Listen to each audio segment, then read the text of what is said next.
everyone, and welcome back to our Develop podcast. We are so very excited to be back with you all as we continue to connect, grow, and inspire together. Joining us today for this episode is Cole Elliott. He is a Dallas Tax Senior Manager. Cole has more than 11 years of experience in public accounting, practicing business and individual tax compliance and consulting, and focuses on clients in numerous industries, including real estate, construction, restaurants, and hospitality, high net worth individuals and families, oil and gas, and financial industries. He is all over the place. So Cole, I'm happy you are here and welcome to our Develop podcast. Thanks, Danielle. So glad to be here today. Glad to take time out of my day to learn a little bit about myself, and hopefully everyone has a good story to tell, and we'll see where it goes. So yeah, well, let's jump right in if you're ready. Yeah. Okay, so tell us a little bit about you first. Take us back. Where did you grow up? Where did you attend college? Let's get to know you. So I am from Amarillo, Texas. Proud to be from West Texas. It was a great place to grow up. Really have a great base there and a lot of friends and family. So I always like getting up to the Panhandle whenever I get a chance to. I attended Baylor University. Kind of a crazy story. Baylor was not one of my first choices. I was looking to go play basketball. Really anywhere that would take me on the East Coast, some of these small schools, Division III, little private schools, and applied, and nothing ever worked out. And so at the very end of my senior year, I just applied to, had some friends going to Baylor and applied and went down and visited and thought, man, this could be a really good place for me. And so just ended up in a great spot. So yeah, and you loved it, right? Big Baylor fan? I am a pretty big Baylor fan. Yeah, I'm a good Baylor fan. I know I was there when we were not a athletic powerhouse. So I got humbled there. But it's been great to to rise through all the athletic success. But it's been great also is an educational. It seems how everything's kind of grown. The school, the new business school, all the new buildings and dorms. So it's been nice to kind of see Baylor grow. From where it was kind of there, and also Waco. Waco is a town that when I was there was just kind of a place. I had a lot of friends make fun of me. Like, why did you pick Baylor? Like, it just didn't seem like a place that you would enjoy. And but now it's kind of a place where I'm like, hey, look at this. Like, look, it's a hotspot town. Like, look, you want to come meet me at Waco? And it's weird to see how it's grown because I never really thought it was going to do that. And so to see that, I'm really proud of Baylor and proud of the city of Waco for the way that they've grown. So. Yeah, they've grown tremendously. So it's fun to go back there. I know on the campus side, seeing how their school of business has grown, and they've got an awesome setup. They do. I mean, from where I was at to where it is now, it's night and day. It felt like it's always been a great school, but now it's world class, and what they've done and the technology they've built in there and the opportunities that students have. It's just really great to see. And so, really, really proud of Baylor. Well, way to be part of that growth. I know, yeah. So tell us, you told us how you ended up at Baylor. So how did you end up choosing, to pursue a degree in accounting? Do you have accountants in the family? Was it something you always knew you wanted to do? I don't. I'm actually the first person in my family, immediate family, to go to college. So I was the first one and first graduate. I went in starting thinking I was going to do pre-dental, and got through the first semester, took some science classes, realized real quick that that's not going to be for me. The classes were just not that interesting to me, and the amount of time and the work that it was going to take to do that it's just not going to be for me. So I promised my dad, I was like, hey, I'm gonna switch, but I'm gonna choose something that is difficult and I feel like is going to be worth every dime that you're paying for. So when I started in the business school, I took the first accounting class, and everyone said accounting was such a great degree, and I was like, okay, I'll give it a shot and see how this first class goes. And I made an A in the first accounting class. I was like, okay, I'm going to do accounting. I'm clearly have a knack for this, and it's interesting enough, and it's a good choice for my dad to pay for Baylor. So yeah, getting into the core and everything, just really enjoyed it. My the small class size. It's pretty cool when you get into your accounting core, like you have a small groups and how everyone kind of balanced together. And so really, really happy with the accounting experience there at Baylor, and came out really feeling really good about it, and really enjoyed my tax classes. And so having that tax background there just was a really great start to my career. So I always love when people say I really enjoyed my tax classes. It was. It's always a good thing. I know to hear. it's so nerdy and weird, but yeah, it was one of my favorite classes, and it just made sense. And I used to, in my mind, kind of like I always like to read, and so the code and law and stuff like that. So the business law class and then my tax class were my two favorite classes at Baylor. Good. So it was pretty neat. So you knew tax from the get-go too. It was never a question. Yeah. It was tax all the way. I just liked the reading aspect more and the problem solving more than the actual numbers part. I would say I'm probably not the best mathematician, so I make up for it with my problem solving and reading and things. There you go. Yeah. Lean into your strengths. Yes, exactly. And let other people do the rest. But I think that's a great tip you touch on, starting out in a different degree and it didn't work out. I think there's a lot more pressure nowadays from students where they have to know what they want to do freshman year, and you really don't. You probably shouldn't, because it should probably change. So it's getting so bad. It's going all the way down to the middle school. My son just started 6th grade, and they're even pressuring now, what path you're going to be on, and just really kind of just narrowing kids' options. And it's really sad because you really don't know until you really kind of get there. And, and I hope it's not too late. And I was lucky to be able to pivot and to really thrive in something new, and it really worked out for me. But that's great. And at Baylor, did you have good resources to go to that, advisors that say, hey, this isn't working out for me, what are some other options, or who did you lean on for that? I did. And that's a really great thing about Baylor is that the network that they have in the advisors and the staff in the business school, they really do a good job in really helping guide people on the right path. Yeah. They have resources for ask questions. My professors were really great. They set me down. I remember one professor in accounting was I think I did one bad on one test, and she was like, "Are you sure this is really what you want to do?" And I was like, "Ma'am, I promise you this is what I want to do. You'll see the next time."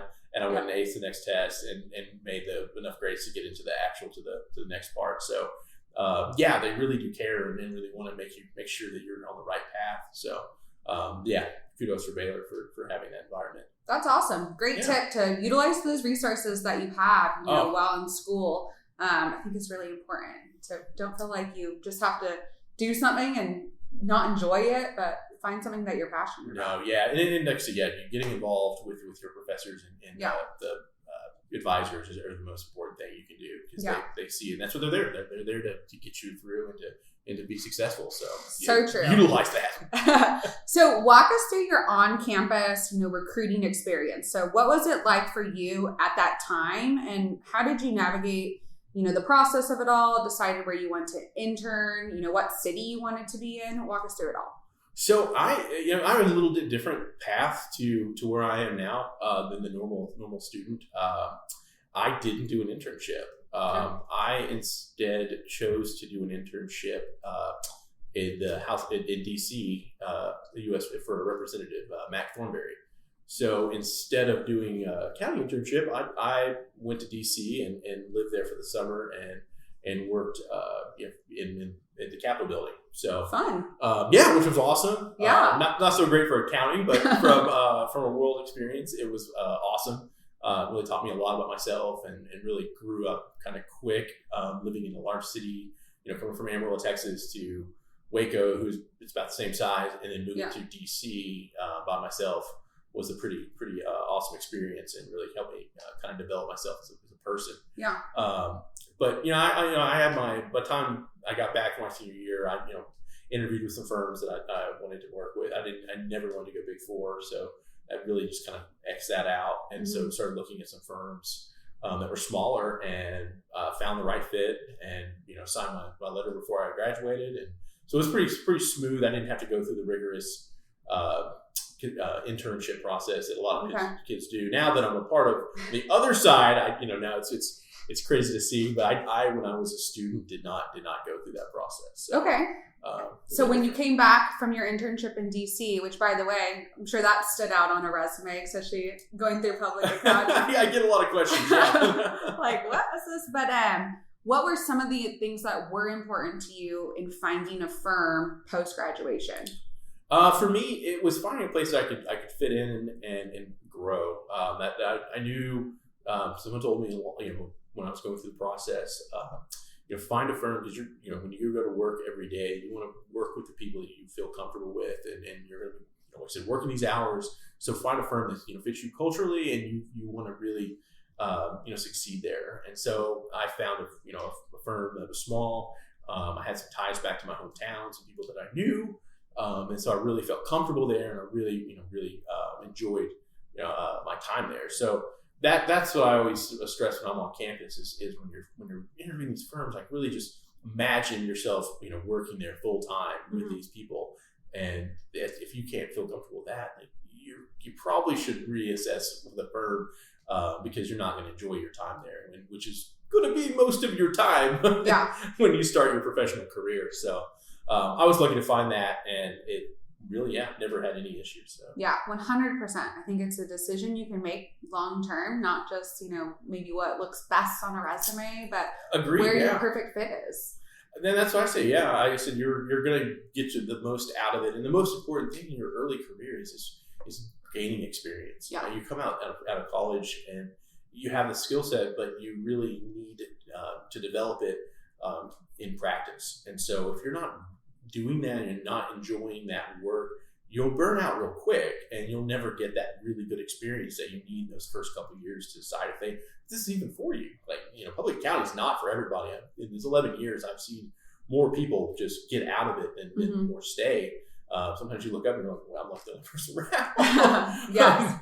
But yeah, it's you just really need that hard work and experience to find out this is going to be for you. So love it. We need to take that clip and pull it and have all of these students re-listen to that. I know. That's great advice. So you develop a lot of skills in school, and then as a young professional, as you're starting out in your career, and certainly a lot of these skills I'm sure you still use throughout your career now. What would you say, what were your biggest takeaways and learning experiences early on, and how have they played a role now as you are continuing to grow personally and professionally? So developing a work ethic was the biggest thing I could tell students, and it really it was the biggest part of my career. It started in school because I always had to work hard. I feel like I had to work harder on some of the classes than some of my fellow students.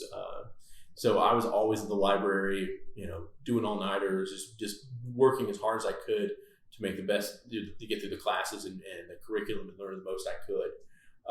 By doing that, I felt when I got into my career, I was like, well, I got through all this work. Like, I can take that and do that in this job. And you really just put in the work.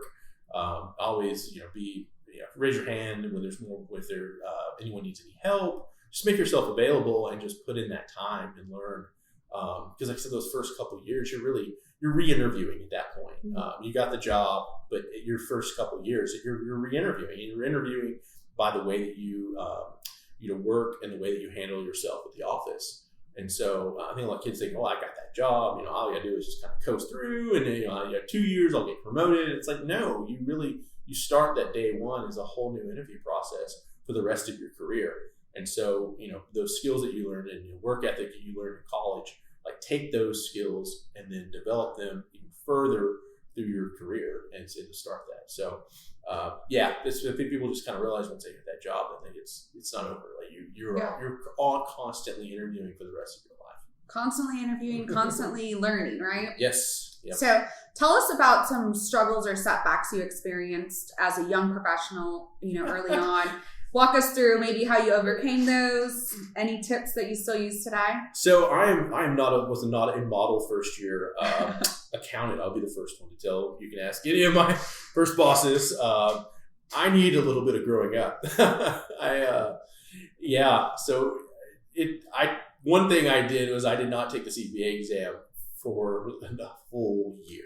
Okay. So if you are looking to be a professional CPA, like, you probably don't want to take my advice and do that. You want to start immediately. Yeah. Needed to get a full year of living, in the city and with friends and post grad to kind of get it all out of my system. And so I had several meetings with some of the partners. Like, are you sure this is for you? Like, is this what you want to do for the rest of your life?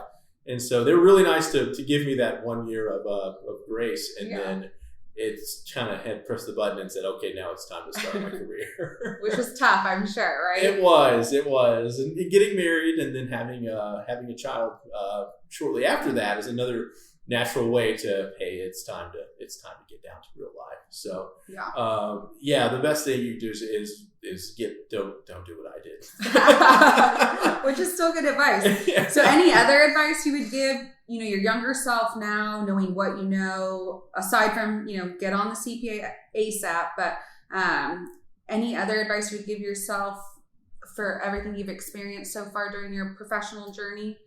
Definitely the CPA portion, but I got through it. I was lucky enough to have long enough rope to get me through that.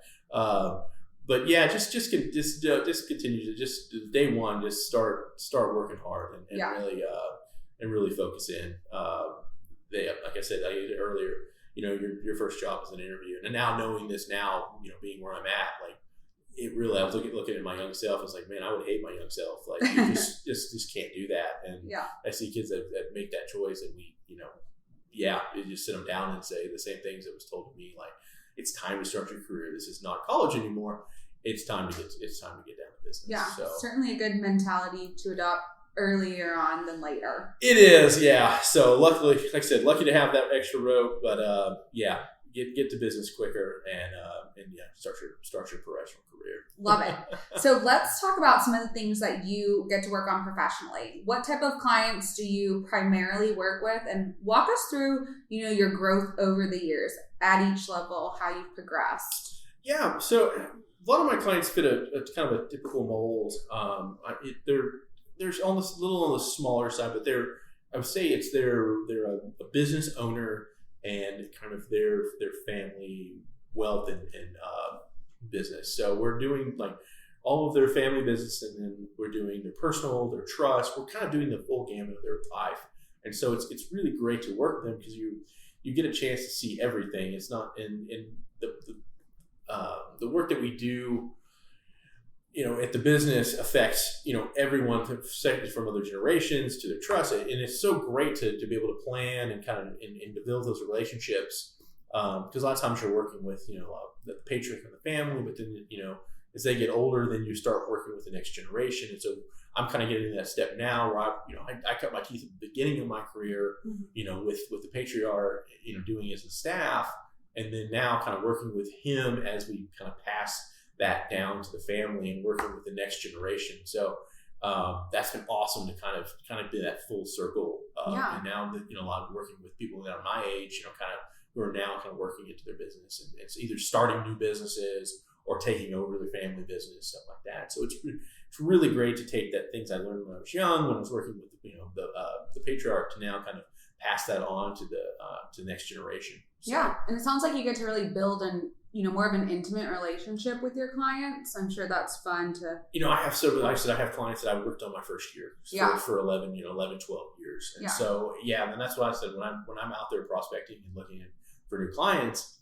I'm building that relationship like I had when I started. I want to. This is not just a couple years and then you go find somebody else. Like, no, this is a lifetime. Like, this. I want to build, grow with you and be your trusted advisor.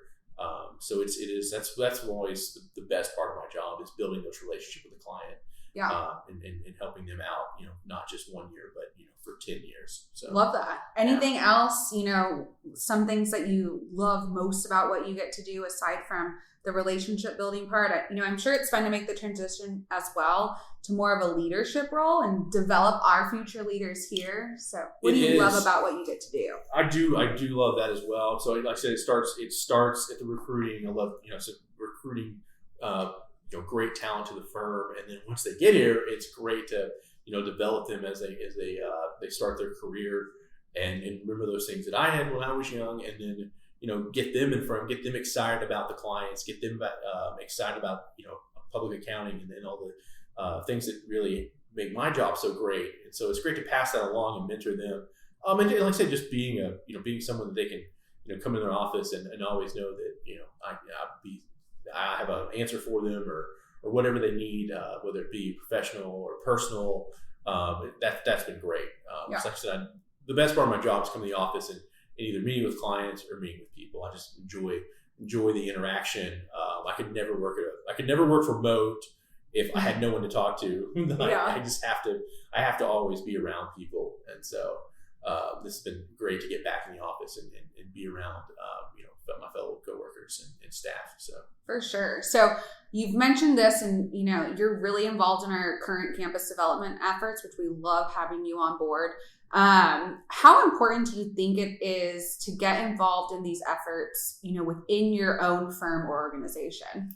It's so important. I think it's one of the most important things, the lifeblood of a firm, to continue to bring in new talent and develop that talent. Like I said, we always, if your firm, wherever firm you're at, especially this firm, we're always trying to grow and develop. And so to not have that new talent there, it really stifles growth, and you really have to have it every year, bringing in new people, and then making sure those people keep on their career path and develop, so they can be future leaders. Every time I go on campus, I tell anyone I talk to, I was like, we're looking for future partners, and we really mean that. It's I want you to come in and I want you to develop, and we want one day you to be a partner. If we're not doing that, we're really wasting your time or wasting our time.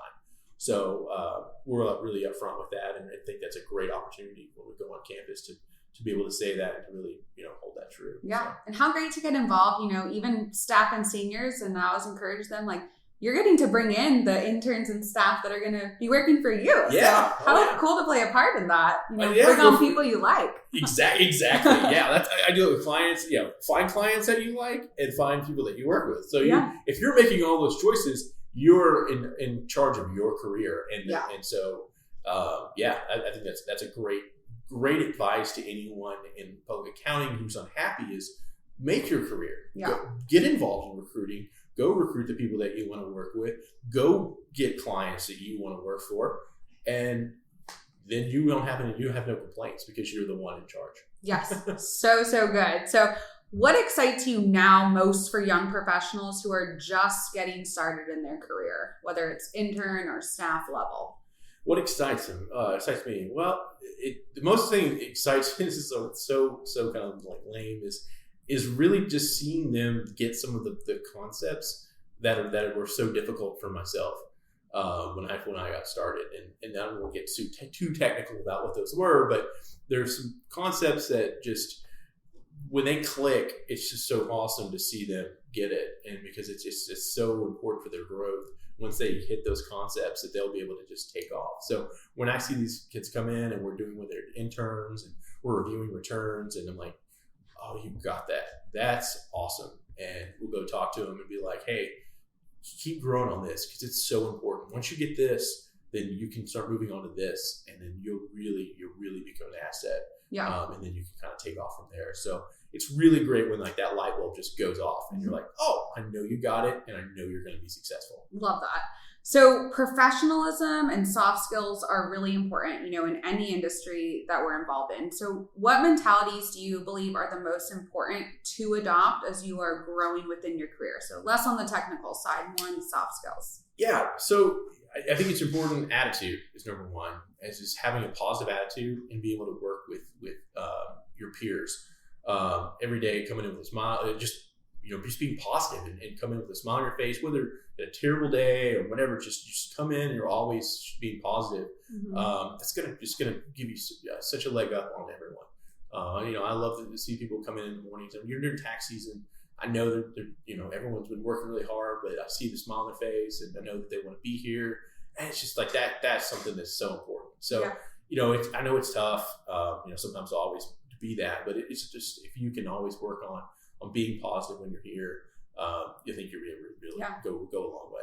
One of the easiest things you can do, right? It is just a domino effect for sure. Yeah, the attitude. Like I said, the attitude, and it didn't have to just be positive, but just always be a helper, having a servant mentality. Like I really want to serve my clients. I want to do a good job, and that is just, it goes a long way as well. They're just, and these are all things that anyone can do. Yeah. Like there's nothing technical. You don't have to be the smartest person in the room, but you can be the hardest worker, and that's something you can control. You can have the best attitude.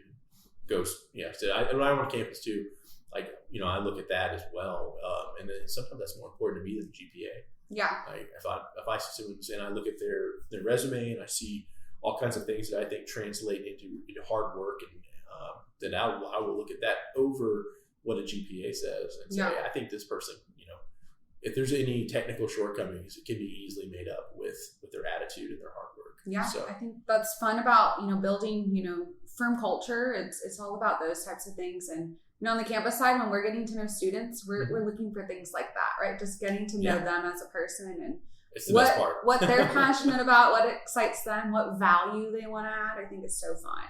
Agreed. The technical, we can train them, right? That's true. Yeah, we can make that up, but like I said, some of those soft skills they're so important. They're the most important thing. Yeah, I couldn't agree more. So let's talk about getting involved with organizations outside of the office. So are you what specific organizations are you involved in, or maybe have been involved with, and what are some of the biggest benefits to allocating your time spent with these organizations outside of just doing what you do every day? Yeah, it's so important to be well-rounded in anything that you do, in your professional career. We spend a lot of time here in the office, but I tell people to get out as much as you can, give back to your community. Whitley Penn's been so great about having tons of opportunities to do that. Like I said, just starting with the American Heart Association, it's been a great opportunity. Julie Womack over there has been fantastic to work with. We really enjoy raising money for that cause. Having my father, who has had some heart issues, really hits home, and so to be able to give back to a community like that and to an organization has been fantastic. Between that and doing a lot of work with my son's school, and that's my two biggest organizations kind of that I work with. But I just said anyone that's getting involved, and it's never too early. For year one, whether you just show up to a heart walk or go to a food bank or something, anything you do, just give back. Spend a little time, each month, each quarter, and do what you can. So, raise your hand. Yeah, we can always use the help. Yeah, it's important for young professionals to see our leaders doing that, and knowing that they can already start to get involved. Whether we say time, talent, treasure, right? If you can't give money to an organization, that's A-okay. There's other ways to get involved. Yeah, so. And it's never too early. First month, just raise your hand. It's a great place to also, or great time to really meet the firm leaders and other staff people, getting involved. And it's not just all about what you do here. It's a lot of times the more fun stuff is outside the office. For sure. Well, thanks for all you do for the American Heart Association. I think that's great that your team, gets to see you be part of that. So tell me a little bit about what do you love doing outside of the office? What's home life like, and how do you find balance between it all? Certainly there's busier times a year. So give us some of your tips on balancing work and life. So it's been a little crazy the last couple of years with COVID and everything. It's actually been kind of neat because it has given me a chance to be home more and really work in a remote setting. My son is just started 6th grade, is now playing tackle football, which is I try to make every practice at least catch some of it in games and all that. So trying to do that and really balance it is can be tough in this profession, but it just takes a lot of planning. And my wife has been fantastic. She's like the world's best planner, and so it's great that she kind of keeps the ship going. And so it just takes planning and just really a chance to make those family moments count. With the experiences, so always trying to go to the lake or just all kinds of just plan things just whenever you have time, just to make the best of it while you're there. So yeah, have a good plan and have a good team around you, right? Teamwork. It was a teamwork makes the dream work. Yeah, I love that. So tell us, Cole, what are some things that really inspire you? Do you have any advice for anyone maybe if they're feeling lost in what they're currently doing, or bogged down by different obstacles they're facing professionally or even personally? Yeah, I'm always, like I said, a forward thinker and really not so much goal oriented, but really just pushing forward. I try not to get caught up in the past, but always really just focus onto the future. And so whenever I find myself down, professionally, and obstacles are facing me, I always put my head down and just keep going forward and pushing on, knowing that hard work will prevail. And so that's always been really good for me.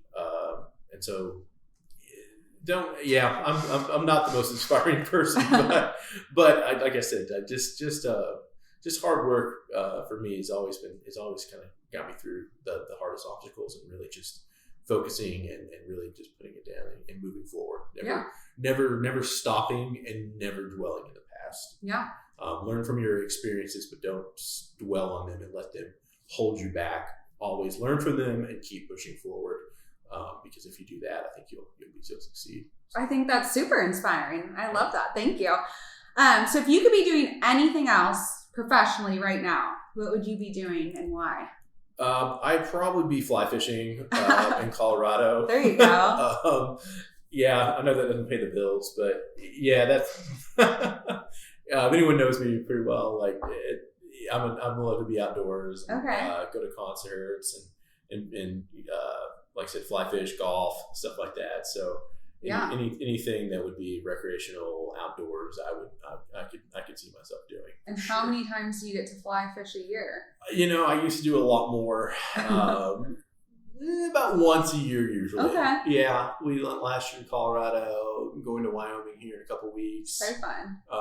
So yeah, I'll do it here too. So I've adapted fly fishing to local ponds and streams.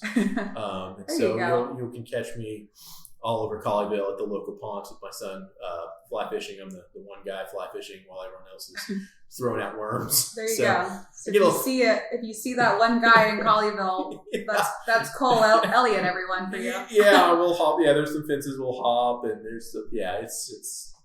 I love that. Sounds fun. I'm sure your son loves doing that with you too. He loves to fish. Yeah, he does. He does. So fun.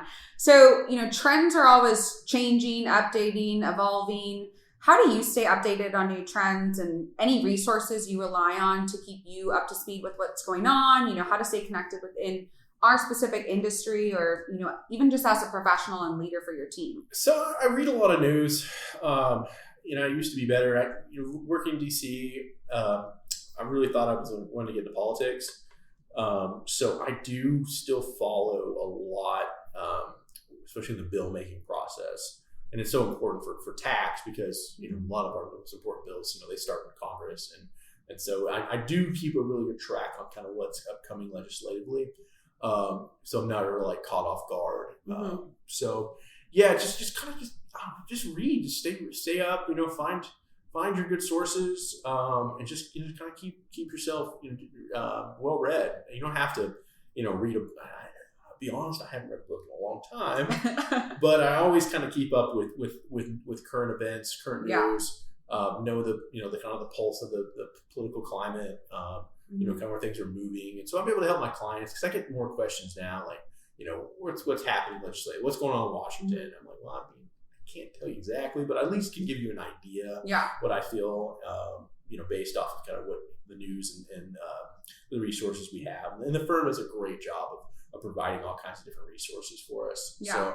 So, just when you start your career, just continue to learn and get your sources and just kind of have a network of good information while you're always constantly learning. Yeah. So, do you have a set time, maybe in like your daily routine, or is it a morning thing where you kind of run through those Yeah, and at the end of the day, when I have time, I've kind of set myself on my phone, anything like that. So I have resources there.